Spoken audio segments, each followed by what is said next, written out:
यहाँ 60 कोटिक जासु, बोलिए सियावर रामचंद्र की जय। परमाराध्य भगवान श्री सीतारामचंद्र जी महाराज, भगवान बुद्ध और शंकर जी श्री सीताराम जी के चरण कमलों में नित्य अनुराग रखने वाले हनुमान जी महाराज,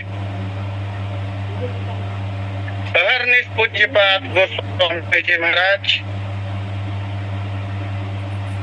इस पावन और दिव्य पटल श्री राम कथा सत्संग पर जुड़े हुए समस्त समादरणीय महानुभावों तथा देवियों, इस पावन कार्यक्रम के संयोजक एवं संचालक बहुत ही आदरणीय श्री पटेल जी,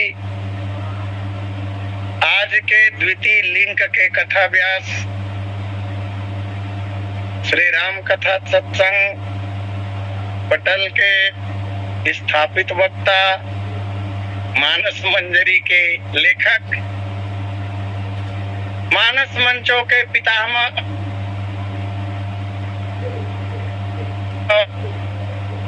और तृतीय लिंक के कथा व्यास सपरिवार मानस जी के प्रति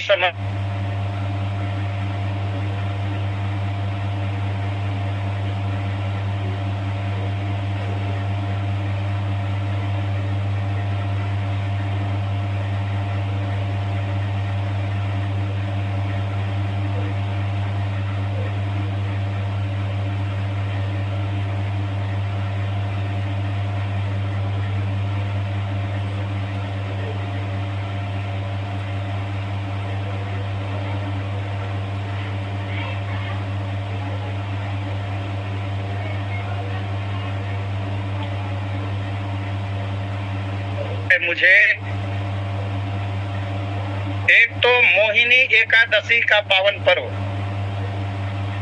और प्रथम लिंक में जिम्मेदारी मेरी, तृतीय लिंक में निर्मल बम जी की और मध्य में बीच में पूज्य बड़े गुरु जी की। मुझे लगता है कि हम लोग बड़े गुरु जी के तो कृपा कांक्षी हैं, मध्य में बड़े गुरु जी की कथा ऐसा लगता है कि बड़े गुरु जी के वरद हस्त हम दोनों के सिर पर हैं। मेरी त्रुटि सुधार करेंगे बड़े गुरु जी और आदरणीय निर्मल बम जी का मार्ग प्रशस्त करेंगे।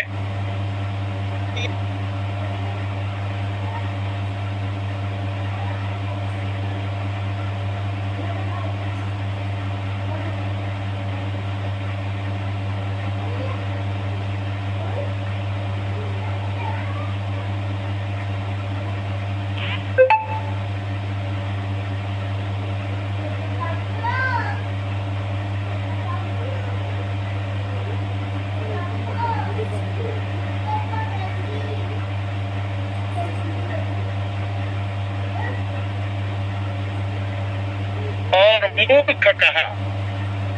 अब ये सब विशेषण जब लग ही गए तो अभागे होने से भला कैसे बचेंगे। युद्ध की तैयारी जब वे करने लगे तब मानसकार ने उन्हें अभागा भी कह दिया। जहां तहां अपने स्थान पर ही खड़े होकर गाल बजा रहे हैं, कह रहे हैं लेहु छड़ायसीय कह को धरी बांधो नृप बालक दो, दोनों बच्चों को राजकुमारों को बांध लो। इस तरह की बात वे राजा लोग करने लगे। आंशिक रूप से कल मैंने निवेदन किया था, ये ऐसा क्यों बोल रहे हैं। आज जिस चौपाई पर कुछ कहने का प्रयास किया जा रहा है, तोरे धनुष चाड़ नहीं सरई और जीवत अमहि कुंवरी को बरई। धनुष तोड़ने से काम नहीं चलेगा, तोरे धनुष चाड़ नहीं सरई। धनुष को तोड़ देने से काम नहीं चलेगा, धनुष को तोड़ देने से ब्याह पक्की नहीं हो जाती है। धनुष को तोड़ देने से विवाह करने की योग्यता हासिल नहीं हो जाती है, ऐसा इन राजाओं ने कहा। क्या इन राजाओं ने जनक जी महाराज की प्रतिज्ञा नहीं सुनी थी जो ऐसा कह रहे हैं? बोले बंदी बचर बन सुख, बोले बंदी बचर बचन बर सुनहु सकल महिपाल, अपन विदेह कर कहीं हम भुजा उठाई विशाल, सोई पुरारी को दंड कठोरा, और आज समाज आज जोई तोरा। इस राज समाज में भगवान शिव के धनुष को जो तोड़ देगा, त्रिभुवन जय समेत वैदेही, अभी नहीं विचार बरई हटते ही। मुक्त कंठ से यह बात कही गई थी, तो क्या इन लोगों ने सुना नहीं? नहीं सुना। सुना, पूरी तरह सुना, तो क्या आशय नहीं समझा? नहीं नहीं, सुना भी, आशय भी समझा। तब क्यों कह रहे हैं तोरे धनुष चाड़ नहीं सरई? धनुष को तोड़ देने से काम नहीं चलेगा। हमारे जीते जी जीवत हम ही कुंवरी को बरई, हमारे जीवित रहते राजकुमारी से कोई विवाह कैसे कर सकता है? कौन ब्याह कर सकता है? अर्थात जब तक हम जीवित हैं तब तक सीता जी से कोई विवाह नहीं कर सकता, ये कथन है। सुनने के बाद, समझने के बाद, इसीलिए तो गोस्वामी जी महाराज ने इन्हें अभागा और मूर्ख कह दिया। इनके शरीर में तीनों तत्व जो हैं वो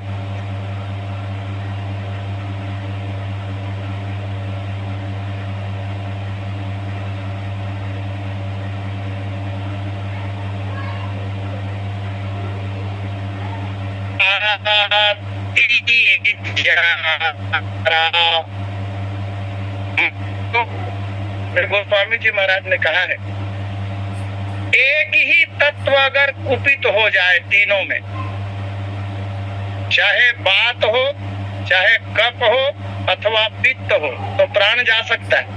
और तीनों अगर किसी के कुपित हो जाए तब तो प्रीति करे जो ईनि भाई, तो उपजई सन्यपात दुखदाई। इनके संदर्भ में तीनों तत्व कुपित हो गए हैं। प्रथम काम, सीता जी के स्वयंवर सभा में सीता को प्राप्त करने की इच्छा से आने का जो भाव है वह काम का संकेत करता है।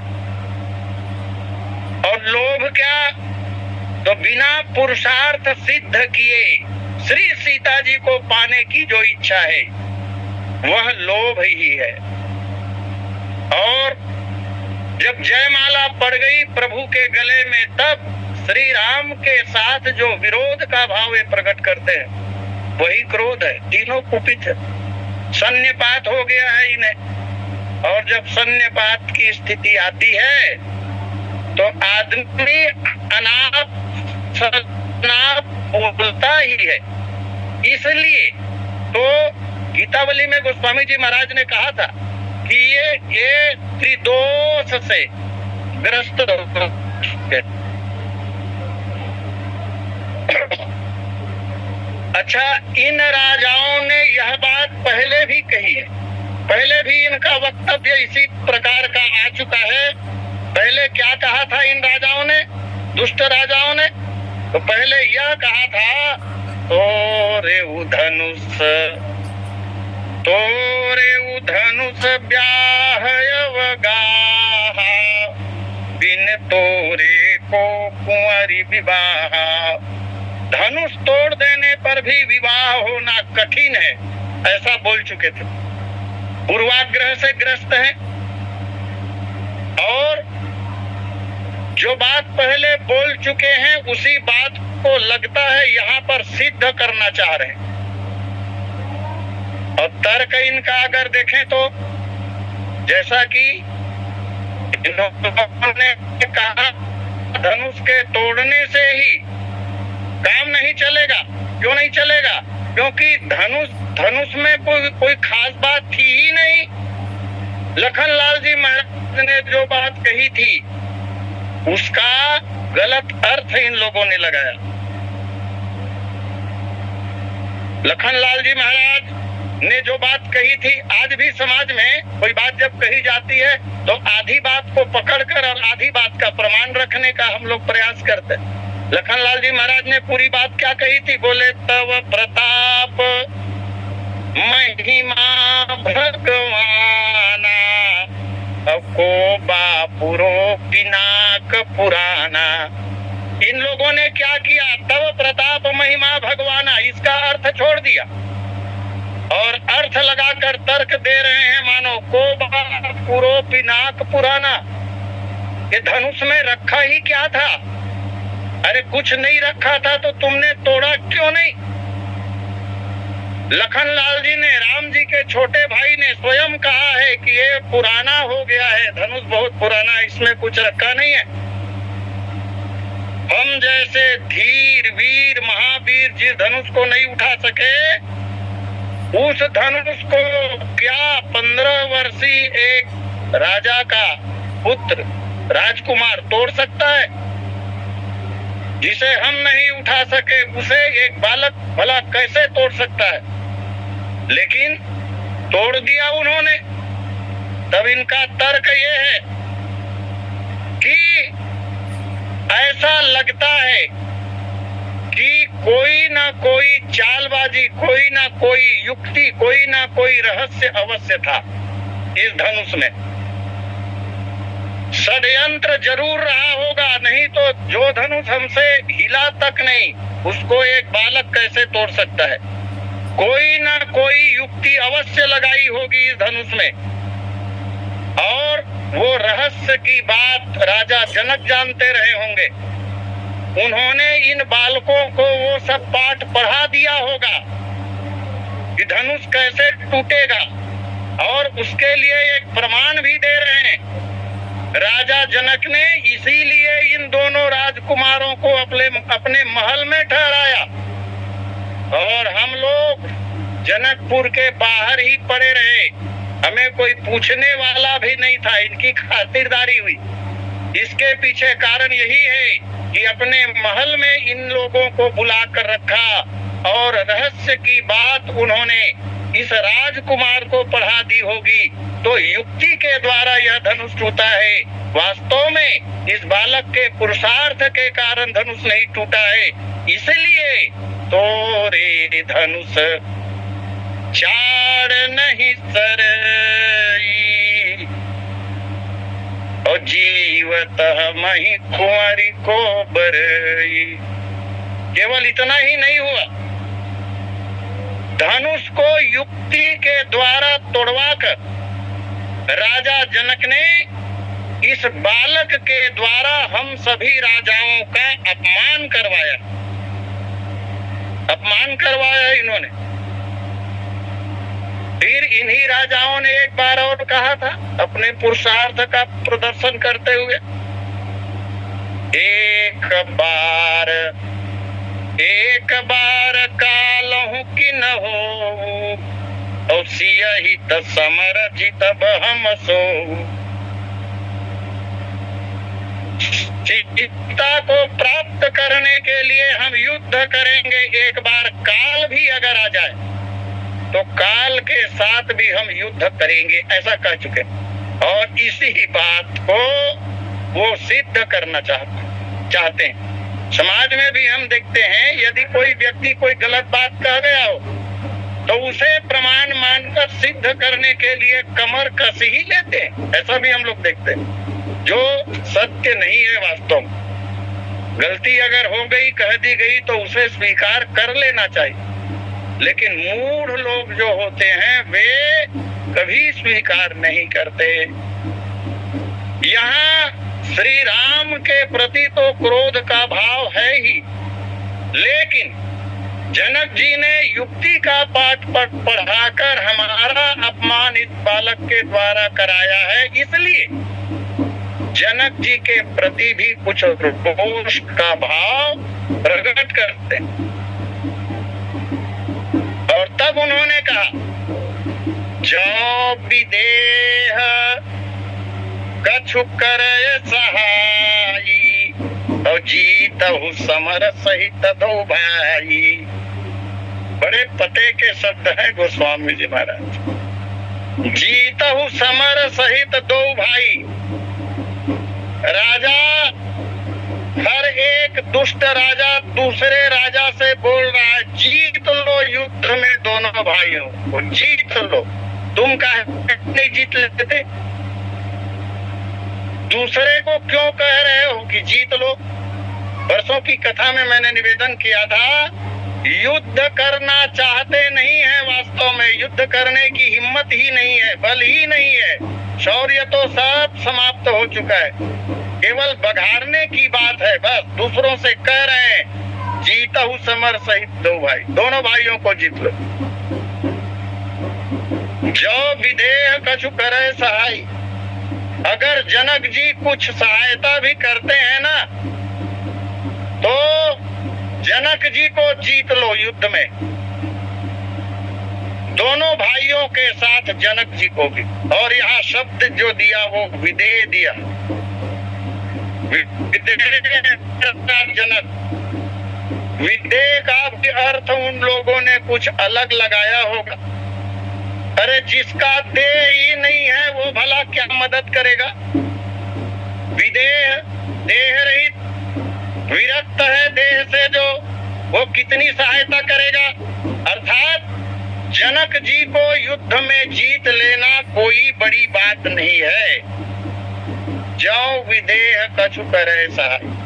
जो कहा, यदि विदेह माने यदि जनक जी सहायता करते हैं तो इसका तात्पर्य ये हुआ कि हम सब राजाओं को बलवान जानकर, प्रबल जानकर जनक जी युद्ध के मैदान में उतरेंगे नहीं, इन बालकों को छोड़ देंगे, उनकी सहायता नहीं करेंगे। मान लो कदाचित करते भी हैं सहायता, तो उन्हें युद्ध में जीत लो। ये जो का तात्पर्य। जो विदेह कछु करे सहाई। दूसरी बात, जनक जी महाराज को विदेह कहकर तुच्छ देह का अर्थ लगा रहे हैं।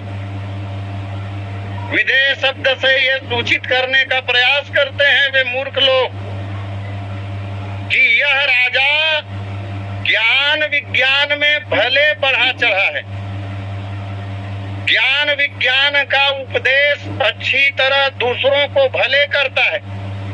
बड़े बड़े ज्ञानी महापुरुष इनसे ज्ञान सीखने के लिए भले आते हैं, ये समाधि भले लगा लेता है, लेकिन जितने लक्षण जनक जी में दिखाई देते हैं ये वीरों के लक्षण तो नहीं है।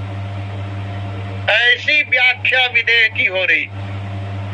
ये लोग यह भी भूल गए कि जिस दिन स्वयंवर की सभा चल रही है, जिस दिन की चर्चा चल रही है, उस दिन के पहले 1 वर्ष से काशी राज और रावण ये दोनों विपरीत चल रहे थे जनक जी की। और रावण ने तो युद्ध नहीं छेड़ा, लेकिन काशी राज ने राजा जनक के राज्य में चढ़ाई कर दी थी और यह युद्ध पूरे 1 साल तक चला था। और अंत में युद्ध का परिणाम यही आया कि काशी राज मारा गया। इस बात को प्रमाण में क्यों नहीं रख रहे हो? विदेह का तात्पर्य बिल्कुल निरीह शरीर वाला, तुच्छ शरीर वाला, यह अर्थ क्यों? काशी राज के साथ 1 वर्ष तक युद्ध करके जिस महापुरुष ने काशी राज को हरा दिया हो उसका शौर्य गया। तो जनक जी के संदर्भ में उनकी मान्यता ऐसी है। फिर एक भाव विदेह कहने का, ये कन्या का पिता विदेह है। शरीर की आसक्ति है नहीं इनमें, और जिसको शरीर के प्रति आसक्ति नहीं रहेगी वो किसी के झगड़े में क्यों पड़ेगा। एक चौथी बात, ये विदेह है, ये तो पहले से ही हार गया है। मन के हारे हार है, मन के जीते जीत, ऐसा भी कहा जाता है। तर्क दे रहे हैं मूर्ख राजा लोग, जनक जी पहले से हार चुके हैं, वो हमारे साथ युद्ध क्या करेंगे। प्रमाण क्या दिया उन्होंने हारने का। जब धनुष को कोई उठा नहीं सका, उस समय जनक जी महाराज असली में हताश होकर नहीं बोले थे, वे ज्ञानी हैं, ज्ञानियों के सिरमौर है। अगर कोई राजा या राजकुमार बच गया हो तो उसमें जोश भरने के लिए यह बात कही थी जनक जी ने, और उसी तारतम्य में यह भी कह दिया कि कुंवारी रही का करूं। और इसका तात्पर्य इन लोगों ने लगाया कि राजा जनक तो बेबस हो चुके हैं, वो पहले से हार चुके हैं मन से, और जो मन से हार चुका है वह व्यक्ति किसी की क्या सहायता करेगा। कदाचित अगर राजकुमारों को अपना जामाता समझकर प्रेमवश संबंध के चलते, या राजकुमारी सीता को छीनी जाती हुई देखकर अगर ये कुछ सहायता करते हैं तो जीतहु समर सहित दो भाई। पुनः विदेह जिसको अपने देह का भान नहीं है, ऐसा आदमी किसी की सहायता कदापि नहीं करेगा। इस तरह ये मूढ़ राजा लोग कहने लगे। मूढ़ता जब आती है तो ज्ञान नहीं रहता, ज्ञान समाप्त हो जाता है। और फिर क्रोध भी जब आता है तो मति मारी जाती है। यह दैनिक जीवन के व्यवहार में भी हम लोग देखते हैं। जब गुस्सा आता है तो गुस्से की स्थिति में आदमी वह बोल जाता है जो नहीं बोलना चाहिए, वह कर जाता है जो नहीं करना चाहिए। और इसीलिए तो गीता में कहा गया, यह श्लोक बहुत बार बोला जा चुका है। मैंने एक दो बार यह बात भी कही थी कि शराब और क्रोध ये दोनों एक ही काम करते हैं। शराब जब पेट के अंदर जाता है तो वह भी बुद्धि को फेंक देता है, ज्ञान को बाहर कर देता है। और क्रोध जब आता है तब भी यही स्थिति बनती है। ध्यायते विषयान पुंसः संगस्ते सुपजायते संगात् संजायते कामः कामात् क्रोधो अभिजायते क्रोधात् भवति सम्मोहः सम्मोहात् स्मृति विभ्रवः स्मृति भ्रंशात् बुद्धिनाशो बुद्धिनाशात् प्रणश्यति। इसलिए इनकी मति मारी गई है और नहीं कहने योग्य बातें कहने लगे। तब साधु भूप बोले सुनी बानी और राज समाज ही लाज लजानी। इन दुष्ट राजाओं के वचनों को सुन तो साधु राजा लोग बोले, अब तक चुप थे। उन्होंने कहा, राज समाज ही लाज लजानी। इस राज समाज में तो लाज भी लजा गई है। तात्पर्य, इस राज समाज में लज्जा रही नहीं, लज्जा भी लज्जित हो गई है, ऐसा साधु राजाओं ने कहा। अच्छा, ये पहली बार ऐसा कह रहे हैं यह बात भी नहीं। साधु राजा लोग आरंभ से ही समझाने का बहुत प्रयास कर रहे हैं। पहले भी गोस्वामी जी महाराज ने कहा, यह सुनियवर महिप मुस्काने और धर्मशील हरि भगत सयाने। जाने। ये साधु राजा लोग वही है जो धर्मात्मा है, जिनके जीवन में धर्म है, धर्म का आचरण जो लोग करते हैं, हरि भक्त हैं, भगवान की भक्ति इनके जीवन में है और ये बुद्धिमान है। ये राजा लोग, इन्होंने पहले भी मूर्ख राजाओं को समझाने का प्रयास किया था। ये राजा लोग, साधु राजा लोग बोलने लगे। इनकी दृष्टि भगवान के प्रति क्या थी, और जिनकी भी दृष्टि भगवान के प्रति ऐसी होगी, वह मूर्खतापूर्ण बातों को सुनकर चुप नहीं रह सकता, और अगर बोलने का अवसर नहीं मिला तो वह वहां रहेगा नहीं, उस सभा को छोड़कर अन्यत्र चला जाएगा। इनकी दृष्टि भगवान के प्रति, हरि भगतन देखे दो भ्राता, इष्ट देव इव सब सुखदाता। भगवान राम और लखनलाल जी महाराज को ये इष्ट देव के रूप में समझते थे। इनका वश चलता, अगर राज समाज न होता, सीता जी का स्वयंवर सभा अगर नहीं होता, तो ये राजा लोग इन कुटिल कपूतों की जिह्वा ही काट डालते। लेकिन अवसर ऐसा नहीं है, कु अवसर जानकर वैसा नहीं किया, लेकिन मर्यादा रख ली। उनके वचनों को सुनकर म्यान से निकालकर तलवार तो नहीं चलाई, लेकिन तीक्ष्ण शब्द रूपी तलवार से उनकी बातों को काटने का प्रयास करते हैं। हरि निंदा सुनने से बड़ा पाप लगता है। इन दुष्ट राजाओं ने भगवान की निंदा की है, और पुराणों में ऐसा वर्णन प्राप्त होता है कि जो भगवान की निंदा करते हैं, ऐसे लोग अपने पद से गिर जाते हैं और वरुण पास से बांधे जाते हैं। बलि का प्रकरण, बलि बांधत प्रभु बाढ़ेऊ। बलि को भगवान वामन ने बांधा। इसके पीछे कारण क्या था? इसके पीछे कारण यही था कि दैत्यराज बलि ने अपने पितामह प्रहलाद जी के सामने भगवान श्रीमन नारायण की बड़ी निंदा कर दी थी।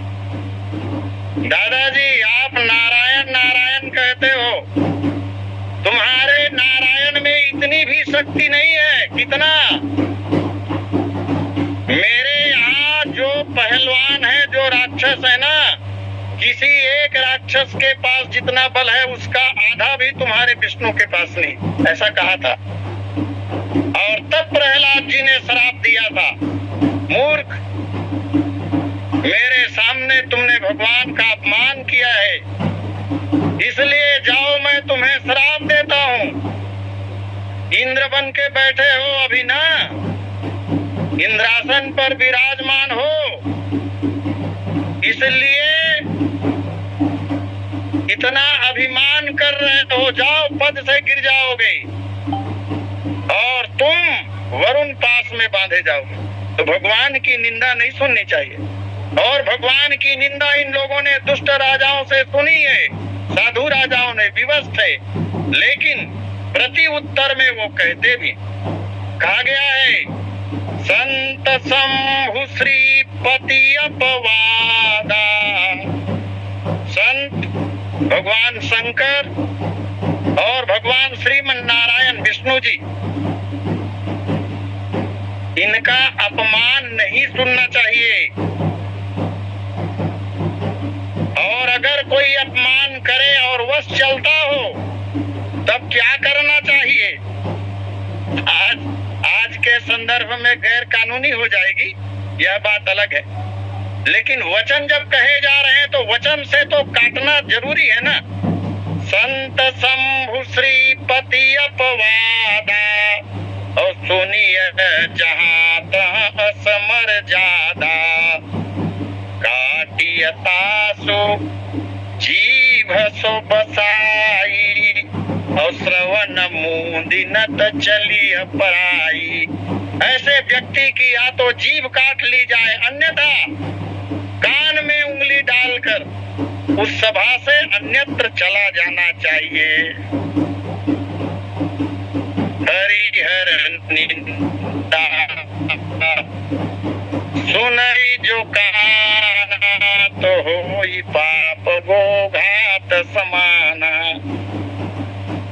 जब सिद्धांत ऐसा कहता है तब हरि भक्त साधु राजा लोग चुप कैसे रह सकते हैं। इष्ट देव के रूप में श्री राम लक्ष्मण को देखते हैं, इष्ट की निंदा हो रही है, इसलिए दुष्ट राजाओं के वचन नहीं सह सके और बोले, राज समाज ही लाज लजानी। दुष्ट राजाओं ने जो अपशब्द कहे हैं और गाल बजाया है, इससे तो पृथ्वी भर के सभी राजाओं को कलंक लग जाता है।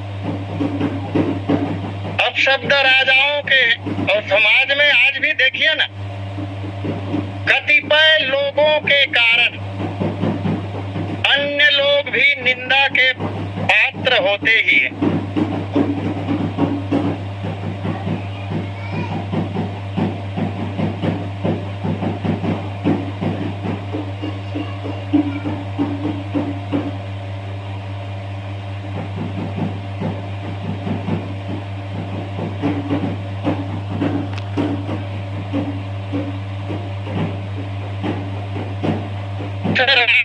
समाज के सभी राजा लोग दुर्जन थे, ऐसा कहते कि नहीं कहते? इसलिए भाई जिन्होंने अपशब्द कहा है उनको कलंक लगे, अपने को कलंक न लगे, इसलिए प्रतिवाद किया साधु राजाओं ने, इसलिए कहा उन लोगों से। और आज समाज को लज्जा आनी चाहिए, परंतु राज समाज लज्जित नहीं हुआ है, इसलिए कहा इस राज समाज को देखकर लाज ही लजा गई। इसका तात्पर्य यह है, साधु राजा लोग मानो कहना चाहते हो कि तुम्हारे समान निर्लज्ज दुनिया में कोई नहीं। श्री राम का पुरुषार्थ देखकर, देवताओं द्वारा श्री राम का सम्मान देकर, अन्य समस्त साधु राजाओं का कर्म देखकर भी तुमने व्यर्थ गाल बजाना बंद नहीं किया। और व्यर्थ गाल